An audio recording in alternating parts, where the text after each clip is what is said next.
Hello, today I'm going to be talking about the pros and cons to owning a pet bird. So one of the good things to owning a pet parrot is that they can talk.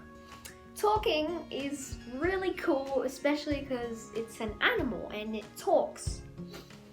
Not all parrots can talk, but I know Indian ringnecks can, cockatiels can, budgies can.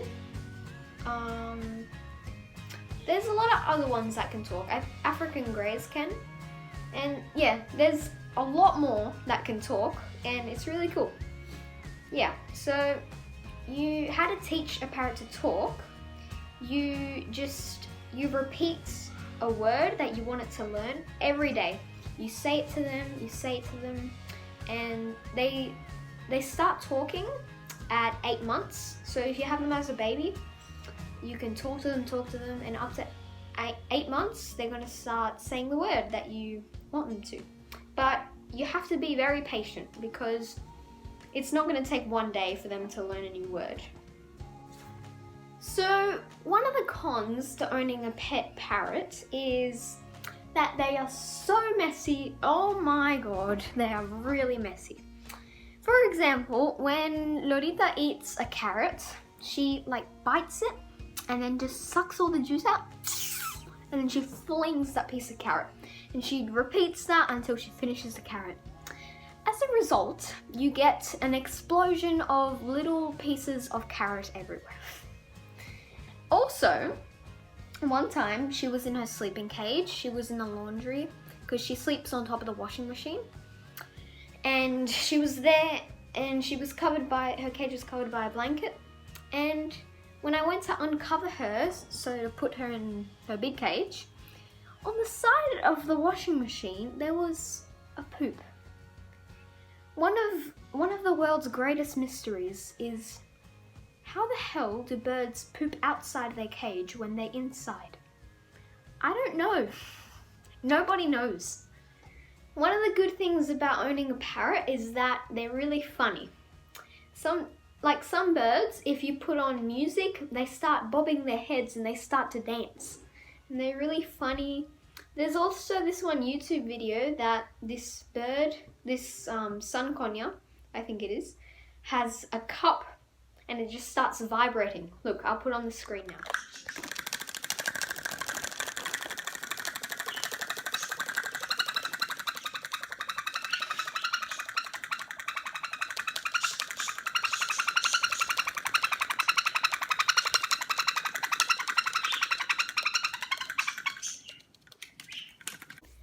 So another con about owning parrot is that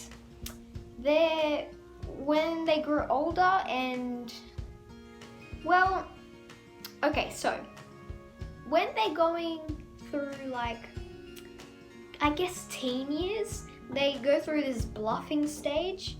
A bluffing stage is where they are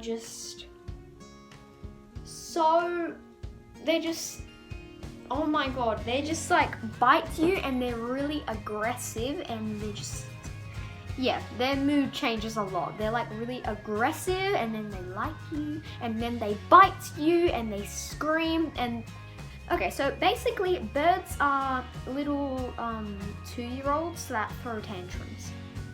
One of the not so good things about owning a pet bird is the screaming.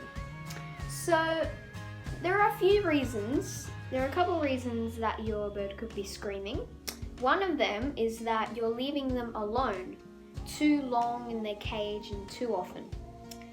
So to solve this problem, you have to start taking them out more, and when they scream, you ignore them, because what parrots have learned, if they scream and you give them attention, then they know, oh, well, if I scream, then they're going to come and give me attention.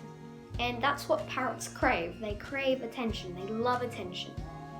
Yes, so if you ignore them when they scream, then they're going to stop screaming because they know that you're not going to come if they scream. So yeah, solution, take them out more and ignore them when they scream. Okay, so I thought I'd end on a positive, a pro about birds. Their personalities are just so funny. No birds, none of them are the exact same. They have very different personalities, and it's so funny to see them dancing and playing. Yeah, so they're really cool. And just keep in mind, if you ever want a parrot, you have to do research first, because okay, so when our bird came, we did not research, because how are we supposed to know it's just gonna fly in our backyard and not gonna want to leave? If you're new to this channel, this is the first video you're watching, go watch the video that I tell her story of how my bird got here in the description. I'll put a link. And yeah, so we didn't do research, but when we got her, we did loads of research, and this is how I know all these things now, because I researched so much to make sure I was taking care of her well.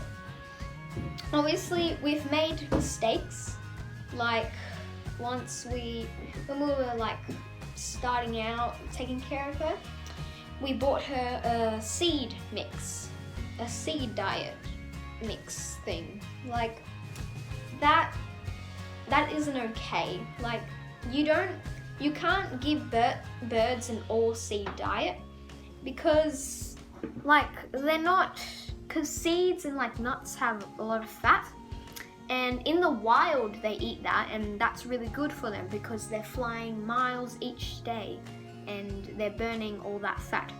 But birds here, they don't fly as much. They just fly a little bit in the house, and they don't really fly, they do not fly as much as wild birds do. So an all-seed diet is not good for them. You should give them fruits and vegetables, and you can buy pellets, and those pellets have lots of vitamins, and those are really good for them. I give Lorita some fruit, not every day, because if I give her fruit every day, then she gets really hyperactive because it has sugar, and she's a tiny little bird, so a piece of apple or something is a lot of sugar for her. She starts screaming more, and she starts being like aggressive and biting because it's too much sugar. So I don't give that to her every day, like maybe a couple times a week. But she has vegetables every day. She especially loves carrot, and she loves zucchini. Yeah, before she did not like zucchini, but now she likes zucchini. So you have to research, because if you are not ready for all the screaming and the expense of owning a parrot, first you have to buy the bird, which is expensive as it is. Then you have to buy a big cage, and you have to buy them food, so because they're going to be eating like carrots and stuff. And you have to buy them a lot of toys, because if you can't take them out like the whole day, like, well, not the whole day, but they still, even if you're with them the whole day, they still need toys, because when they're in the cage, you can't just have no toys, because they're going to be really bored and they could get really stressed and they will develop problems. So Lorita has a lot of toys in her cage. I'll put a picture. Yeah, so she has a lot of toys, and that's really good. So yeah, just make sure you research, because a lot of birds, did you know that 80% of birds that are bought are given away or rehomed because the owners don't want them? Yeah, so do your research, and please don't just buy a bird because you see a cool bird, because they're not all the same, okay? So yes, I hope you liked the video. Subscribe if you want, if you like these videos, and